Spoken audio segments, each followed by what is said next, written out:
Hey guys, I was gonna start off by saying that I'm tired, but I have bags on my under eyes, so I don't have. I didn't even say that right.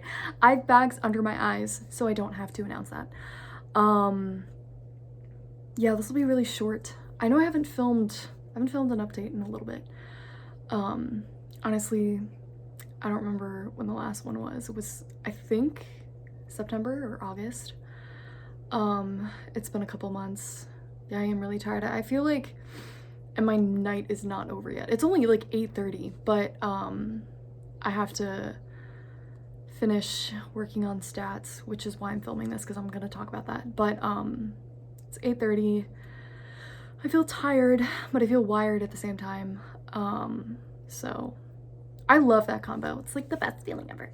But I'm probably gonna go to Wawa and get like a pretzel because I've been really nauseous lately. I think actually what it is, so the election was last week. Holy shit. And that sucked. That was probably like the worst week of 2023, I'm not gonna lie. And it's funny because I, like, right before then, I think it was like the weekend before election day, I was messaging my friend. Well, I was messaging them, but it wasn't a text, it was like a voice memo because we send those back and forth. This actually, yeah, I do that with a couple of my friends. Anyways, I was talking to my friend and I was like, you know what? Maybe all my hard days are behind me. Like, maybe I'm just gonna like be vibing for forever. And then I proceeded to have the worst week of my life. I'm just kidding. It wasn't the worst week, but it was, again, it was like pretty shitty. But I bounced back and I'm doing good. And this is bad. Like, well, it's not bad, but I always get like a little nervous when I talk about suicidal ideation that it's gonna come off as normalizing it or making light of it, which I don't want to do. But also, that being said, and this is actually super relevant to stats, is I think it's important to like talk about those things candidly and like inject levity into it because it's really heavy. And like the worst feeling ever was when I would talk about feeling suicidal and then people would be like, oh my God. Like, they treat it like it's like the worst thing in the world and that it's super heavy and it's super dark. And it's like, I already feel that way. I already feel heavy. And yeah, that's why I want to kill myself. But so like that's why I valued so much like the conversations with my therapist where she has taken it seriously, but like not, I don't know, like not like, because it's a very alienating feeling when you talk about something like that and then people get like, you know, and again, I don't blame people for that because I don't even know how to react still when someone talks about that stuff. At least like people that I'm not like super close with. But I don't know, I just wanted to bring that up. Or like with my friends, when my friends and I talk about it and like they get it, like they're like, I know you're safe and you just need the space to talk about something like this. But anyways, what I was gonna say was, and this is a note on the progress that I've made through EMDR, is I felt so bad that I like want to kill myself, but because that used to be a coping mechanism for me, was like, what if I just died? But it didn't work because I was like, fuck, I want to live so bad. There's so many things I'm excited about. And so I was telling my therapist about that and she was like, let's take a second to applaud that. And I was like, yeah, it's really cool. Anyways, I don't know how long I can keep up this level of energy because again, I'm actually really tired. But so I don't know if there's any threads that I started but didn't finish, but I'm just gonna launch into stats. So I've been working on stats, which is, again, I feel so pretentious. It stands for 17 times around the sun. But that's the book that I've been working on for literally forever. Started it when I was like, started trying to write a book. I think it was a different name when I was like 16. And then when I was a senior in high school, more specifically like the summer, after my senior year of high school, I started to get like more serious about it and I was like really working on it. And then my 19th birthday, I like I scrapped like everything that I'd written, but I took like all the ideas and like themes and some excerpts and I started writing like chapter 1. And then I was like, you know what? I'm gonna stick to writing a chapter a week and I'm gonna try and get this thing done. Because I told myself that I had to write a book when I was a teenager to make it more important. And but I did do it. I finished the first draft when I was 19. I finished it like a couple weeks after the PTSD set in, which was super good timing, by the way. But yeah, so I've been editing it, which is so funny because people were like, I remember like reading about this stuff and people were like, writing the book is the easy part, editing is what sucks. And I'm like, that can't be true because writing the book is hard. Writing the book was hard, editing was so much harder. But then again, I'd also never done something like that before. And now that I'm like I'm still a novice in every sense of the word, but the process definitely seems less daunting because it is, because I know it better. But anyways, yeah, that was a brief history of the book. But as I mentioned in a couple vlogs ago, I got an editor, which was awesome. And she went through, so I have 2 meetings with her. The first one happened in like July, and she read through the draft and she like gave me feedback. And she did not hold back, which was a good thing. I'm so grateful for that. She's a great editor, but that was like, I don't know. I had to do a lot of editing because this next meeting, which is Monday, my deadline's Monday, basically like long way of getting to that. So I've had to, anyways, she had a lot to say, which was a good thing, but I've had to edit a lot, because it was developmental editing and copy editing is like this next round. But, so yeah, that means that I've had to really like work on the bone structure. That was my knuckle, that was really loud, of the book. And so I've had to rearrange a lot of stuff. I've taken some characters out entirely and I've changed, and I've added some characters, not like, I didn't create anyone new. But like, for example, Alex's dad, who's the protagonist, he was basically just like a background character, and now he's like a very like prominent secondary character. So I changed a lot, and that's been a lot of work. But so yeah, I've spent like pretty much every weekend since July or August working on it. I think it was, I don't know, not that it matters.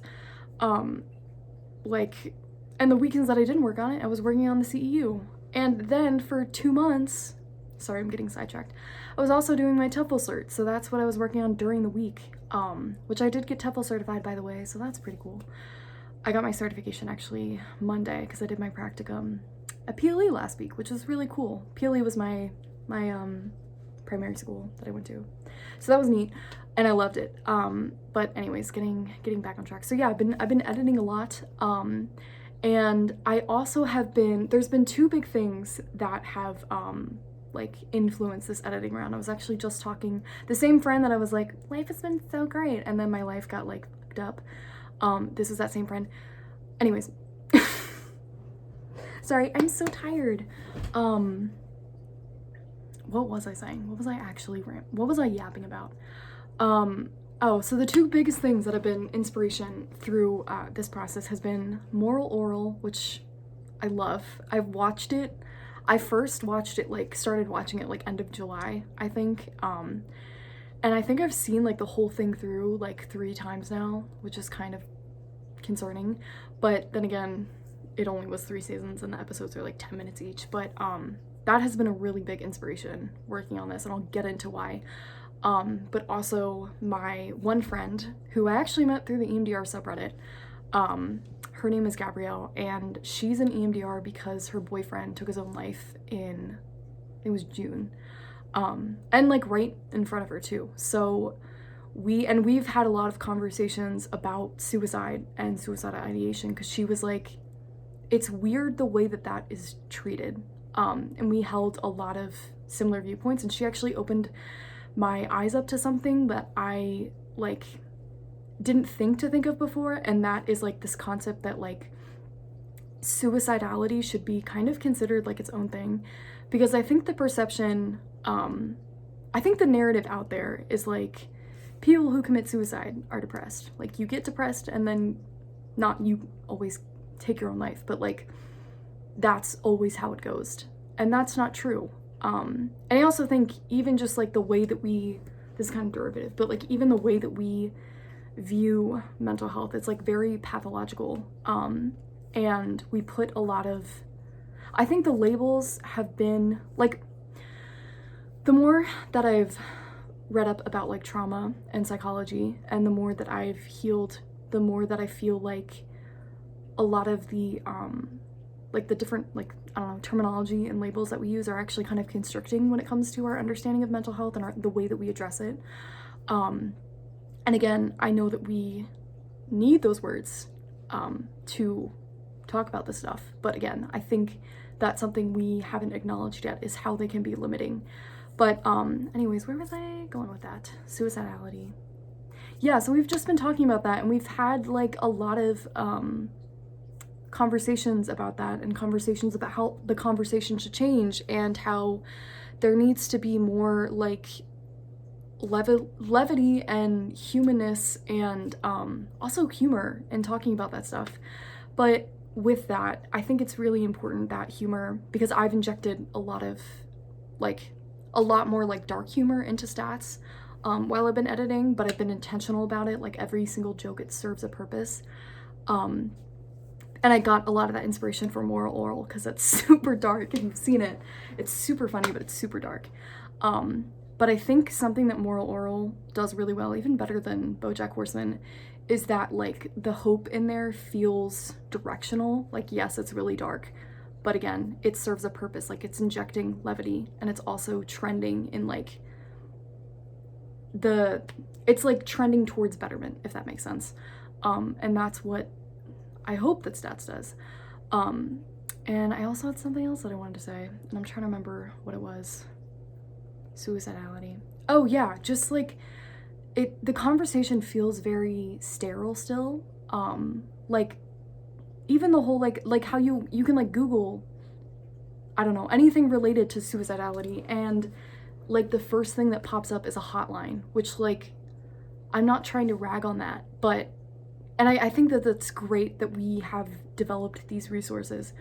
But again, I think it just points back to like, it just feels so, I don't know, just like very alienating. Like, because for me, I have experienced a lot of different flavors of suicidal ideation and causes for that. When I was in high school, I was really depressed.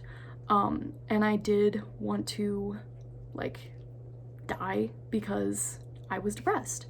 But since like, I would say, I don't know, I guess since graduating, like my senior year of college, like onwards, when I have had suicidal ideation, it's not because I was depressed, it was more because I was like in a severe state of fight or flight, and I was like, I gotta get out of here. And then of course, like I've talked about before, this past year and a half, when I've been dealing with stuff, and I would like slip into states where like I wasn't myself and I wasn't here, so I wasn't thinking rationally. And I can't remember, like I said before, I can't remember spring of 2023 super well, and like the lead up to like coming to this decision, like, yeah, I'm gonna take my life, like that's what I'm supposed to do. But I remember I wasn't depressed either. I just like was not in my right mind, and I can't remember why or how I got there. I mean, I know the like influencing factors and like the triggers for that, but I can't remember exactly like what made me actually lead to that decision. But yeah, so I just think it's like much more complex and nuanced than is the way that it's like portrayed. So where was I going with that?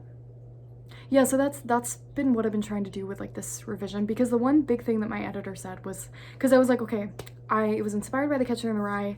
I wanted to more do like a portrait of like this adolescence, this like the senior year of this protagonist who's dealing with generational and complex trauma, but that's not obviously explicitly acknowledged because that's not how people talk. And a lot of times people don't know, and she doesn't know. Like, she doesn't know that she's dealing with complex trauma. And that's even something that's like subtly acknowledged in the book I put in now.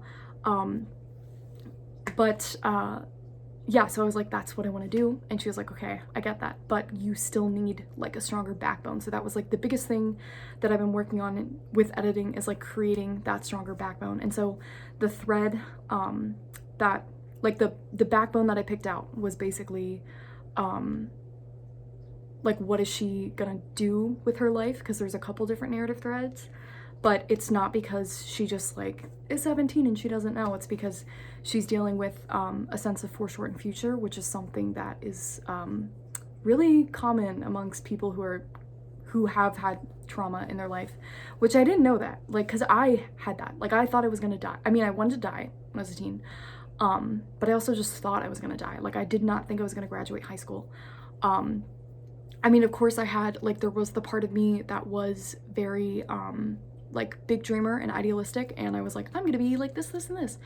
But also there was a very big part of me that was like, I'm just gonna die. And that was kind of like the two realities I had. I was like, I'm either gonna die or I'm gonna be super successful. But in the scenario where I was successful, I still thought I was gonna die young.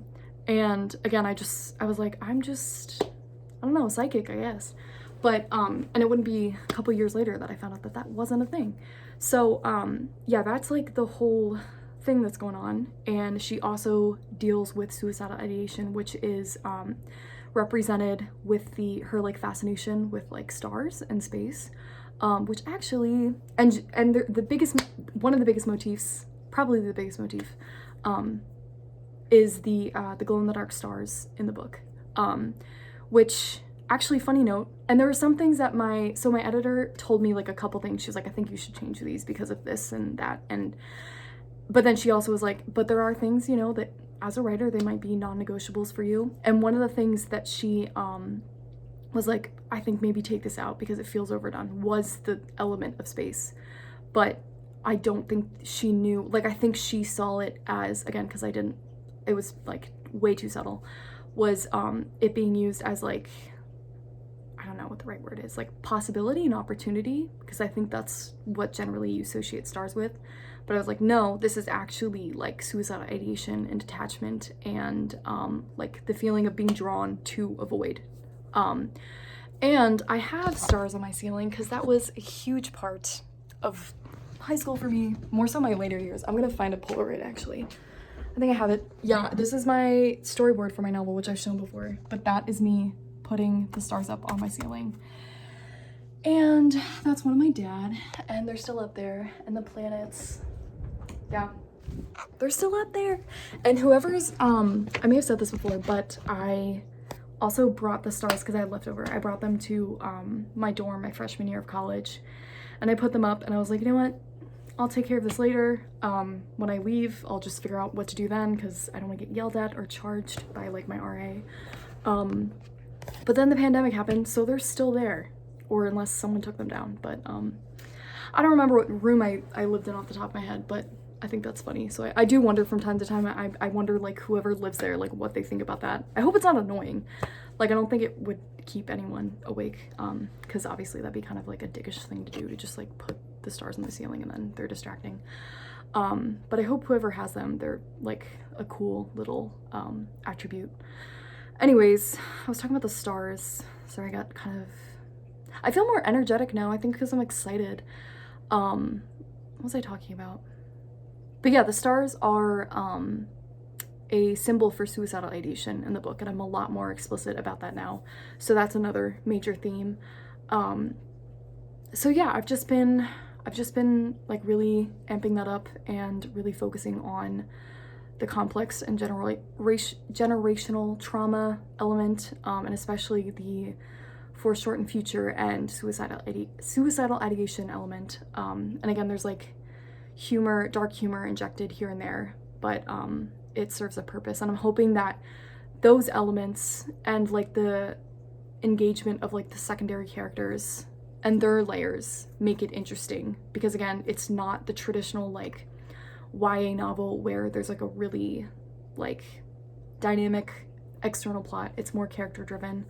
And also the other way that I took inspiration from Moral Oral, but also more so like season 3 of Moral Oral, because it does this so well. And what a crime that we didn't get the full show. I'm so upset about that. But you know what? I think it's one of those things where it's like better left untouched. But yeah, season 3 of Moral Oral, and then BoJack Horseman, the way that it's like very, I just learned this word today, like ensemble driven. I don't know if that's a word, but it's ensemble something. And it's just how like it, like TV shows take like they focus on multiple different characters' journeys. You know, it's not just like one protagonist. And so I've been trying to do that too, but it's a little difficult because it's first person and because the narrator's like a 17-year-old girl. It's like how, and she's observant. That's like one of her big like characteristics, but it's like how invested is a 17-year-old in other people's lives, because you're 17, you're kind of focused on yourself, especially when like the whole thing is like not knowing what she's gonna do with her life. But yeah, but I took a lot of inspiration from those two TV shows. But anyways, I read through the first 17 chapters today. I like did it all, pretty much all in like one sitting at a Subway on my computer, because I was gonna print it out because I like to make notes. But then I was like, I'm just gonna save the 30 bucks and read it on my laptop, because I really shouldn't be making notes right now anyways. I should just be reading for continuity, because the reason I read the 17 chapters was so I can figure out how to finish up the book. That's what I'm hoping I can do tonight, because I feel pretty confident about the 17 chapters that are like done. Though I will say the beginning is like a little slow still, so I'm hoping I can tighten that before I submit it. But I literally have like 48 hours, less than that, like 24 hours, because I have to submit it Monday, and I'm guessing she's gonna probably want it in like the beginning of the day. But yeah, so I was hoping that that reading the 17 chapters would like help me figure out how to end it, but honestly it didn't give me like a clear, concise, like, I don't know, direction. I mean, I have like the elements to work with, I just don't know, and I know how the book's gonna end, but it's more like bridging the gap between like the ending and like the, I don't know, ending part of the act 2, if that makes any sense. So yeah. Anyways, I think I'm gonna go to Wawa and get a pretzel because I'm hungry, but I'm also nauseous. So I have to be careful about what I eat. Oh, that's how I got on that whole tangent. Oh my god. Because during the election week, I lost my appetite. And whenever that happens, it kind of like throws me off for a while. So I'm still kind of recovering from that. But also I made brownie batter today and I just ate it. I didn't cook it yet, which is also bad. Never has worked out for me before, but I still do it because it tastes really good. But yeah, that's it. Sorry for yapping. Hopefully this has been kind of interesting. I'm excited to turn it in. I hope my editor likes it. I think it's definitely gonna be an improvement. I don't know how much of an improvement. I think it's definitely like a big improvement, but it's like she's very experienced, so in terms of what's actually out there and what's like, I don't know, worthy of being published or like taken on as like literary agent wise, I don't know how it compares, because I just like don't have the experience. So yeah, but I guess we'll find out. It'll be okay, whatever way it goes. But yeah, I think that's it. Thanks for listening to me yap. I hope everyone is doing okay. Hope fall's going okay for everybody.